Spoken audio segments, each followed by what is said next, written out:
Struggling single dad repairs engine for stranded woman. Next day, helicopter lands at his trailer. The coffee had gone cold. Again, Charles Hartman stared at the steamless mug in his hand, a bitter symbol of another forgotten breakfast. Outside, the sound of wind brushing against rusted aluminum reminded him where he was, not just physically, but in life. It was 6:42 a.m., and already the trailer park felt too loud for someone trying to hold together the last pieces of a quiet dream. Then came the knock. Firm, unapologetic. He opened the door, expecting Benjamin from down the lane, maybe a late rent warning. What he got instead was a man in black slacks and mirrored sunglasses, pointing to a helicopter circling low over the park. "Mr. Hartman," he said, "you're needed at Woodward Technologies." Immediately, Amelia, his daughter, still rubbing sleep from her eyes behind him, gasped. Charles didn't blink. He just muttered, "It's happening already," and stepped outside. Nobody in Woodbury Meadows knew what Charles had once been. To them, he was a guy who fixed busted transmissions for $20 and sometimes bartered for groceries. But 10 years ago, he wore a lab coat. 10 years ago, he held patents in hybrid engine systems that most of the world still didn't understand. 10 years ago, he was married to Sarah, a brilliant biochemist who died before her time, before their daughter could graduate to 3rd grade. The lawsuit against Davidson Automotive stole what cancer hadn't: reputation, livelihood, confidence.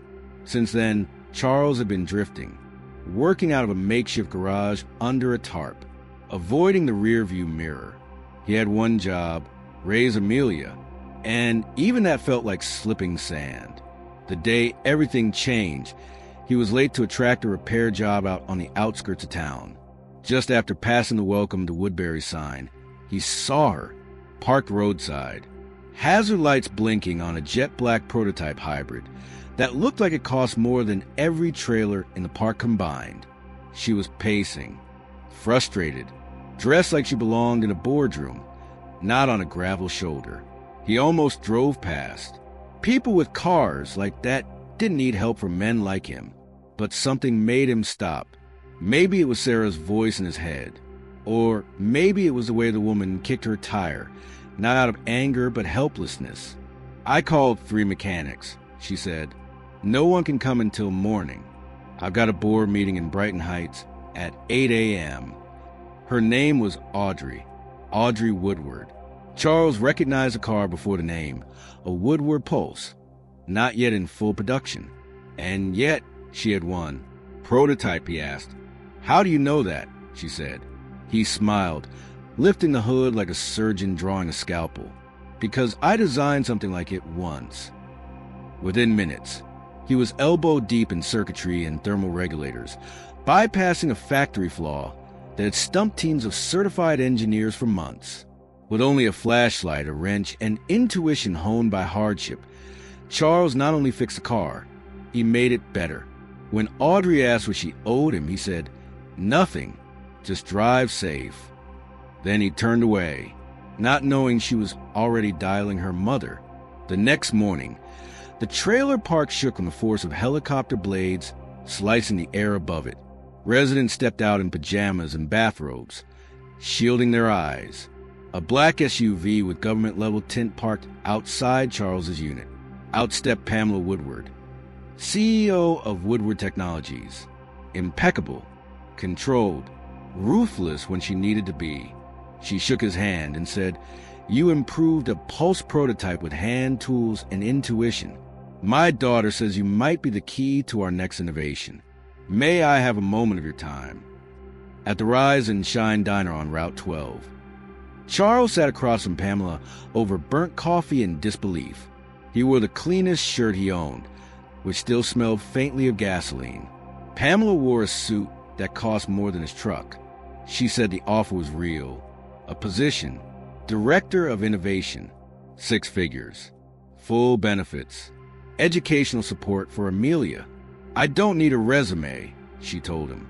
"I saw the resume when you laid under that prototype and rewired genius into it." Charles didn't speak for a full minute.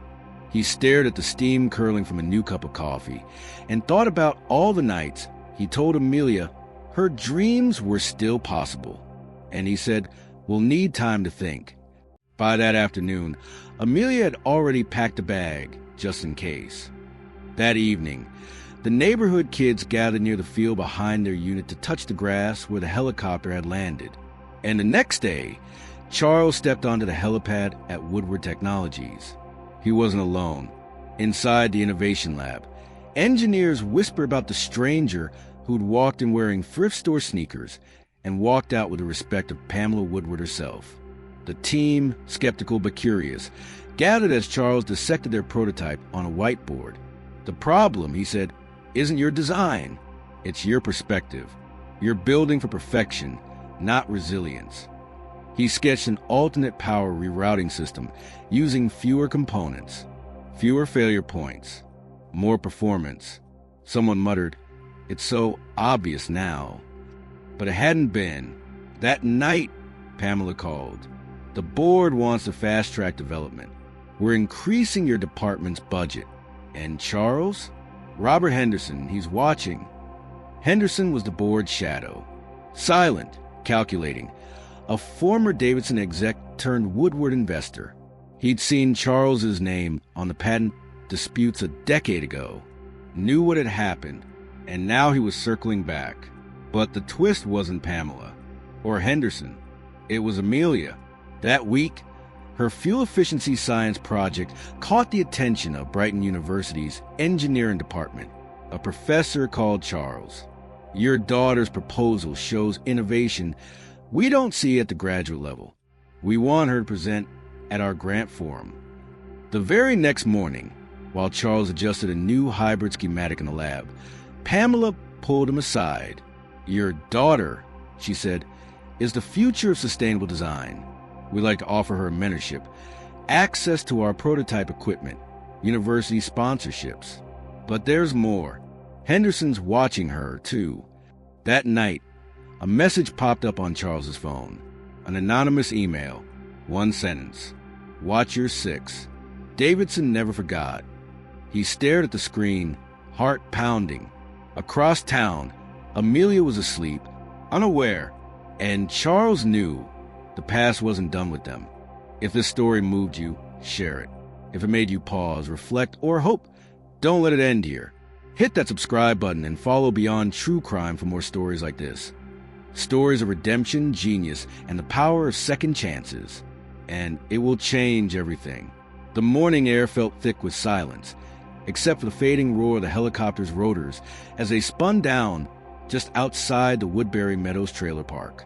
Charles Hartman stood frozen on his front steps, his callous hands still stained with last night's engine grease, his work boots worn mismatched and barely tied.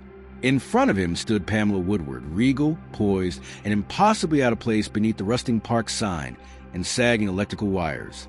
She had just extended her hand, introduced herself as the CEO of Woodward Technologies, and requested to speak with him, privately. But it wasn't just her words that had stunned him. It was the way she'd said his name, like it mattered, like it carried weight. Inside the trailer, Amelia's curious face peeked from behind the curtain. She didn't say anything, but Charles saw the flicker of concern in her eyes. He turned back to Pamela. "There's a diner a mile down the road. They got decent coffee and a quiet booth." Pamela smiled and nodded. "Lead the way." The trailer park seemed to hold its breath as the two walked side by side down the cracked asphalt path, neighbors peering through windows, whispering. By the time they reached the diner and sat in the far booth near the jukebox, Charles could feel his chest tightening with disbelief. Pamela didn't waste time. "My daughter told me what happened," she began, folding her hands atop a leather folder. "And I saw the footage. She sent to me last night. You didn't just repair a prototype. Charles, you improved it." Charles leaned back in the booth, the vinyl seat creaking beneath him. "I didn't do anything anyone with basic sense, and some tools couldn't have figured out." Pamela tilted her head. Is that humility talking or trauma? He blinked. "Excuse me." She didn't flinch. "You used to be somebody in this field. An engineer. You worked on hybrid systems well before they were fashionable. I had my team dig through some of the old patent filings from Davidson Automotive this morning. She opened the folder and pushed it toward him. Half of those systems, they have your name buried in the development logs, but your name never made it to the patents. Charles felt a cold wave rise in his chest. He stared down at the documents. Familiar diagrams. His diagrams. His signatures. His annotations in the margins. Pamela spoke softly now. Someone stole your work. And I think they stole more than that. Your name. Your career. Maybe even your future. He looked up slowly, trying to process the weight of her words. Why would you show me this? Pamela's voice dropped to a murmur.